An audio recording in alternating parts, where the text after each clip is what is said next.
అన్న నమస్తే.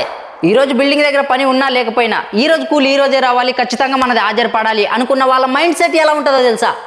రండి చూద్దాం. అమ్మా ఇంకా 10 రాళ్ళు అవి అయిపోతే పని అయిపోయాయి కదా. ఇంకా ఇప్పుడు అర్థం పేమెంట్ ఏం మనకి? అదే 10 రాళ్ళు సాయంత్రం వరకు కడదాం, అప్పుడు మనకి ఫుల్ పేమెంట్ వస్తుంది కదా. వా ఏం టాలెంట్ మామ్, నీలాంటి మేస్త్రి దొరకడం మన అదృష్టం మామ్. మేస్త్రులు 16 మగోళ్ళు లెక్క చేస్తున్నావు అప్ప. ఏం కావాలి?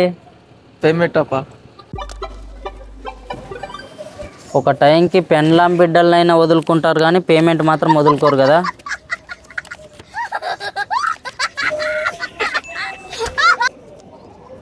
ఇందా అరే బామ్మర్ది డబ్బులు ఎంచక్కరా, మేస్త్రి నా మీద నమ్మకం లేదనుకుంటాడు. పోయేస్తా మేస్త్రి. మేస్త్రి మళ్ళీ ఎందుకు వచ్చారా?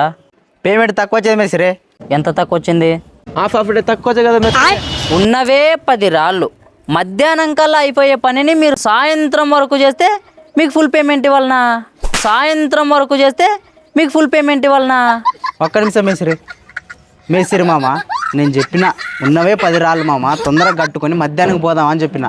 నువ్వు వద్దు, సాయంత్రం వరకు కట్టి 10 రాళ్ళు ఫుల్ పేమెంట్ తీసుకుందామని చెప్పినావు. నువ్వు ఇప్పుడు పెట్టినాడు మామ పంగ. సఫాయి మేస్త్రి. నేను మోనార్క్ని, అన్నెవరు మోసం చేయలేరు. మా వీడియోస్ కనుక మీకు నచ్చినట్లయితే సబ్స్క్రైబ్ చేసుకొని గంట కొట్టండి.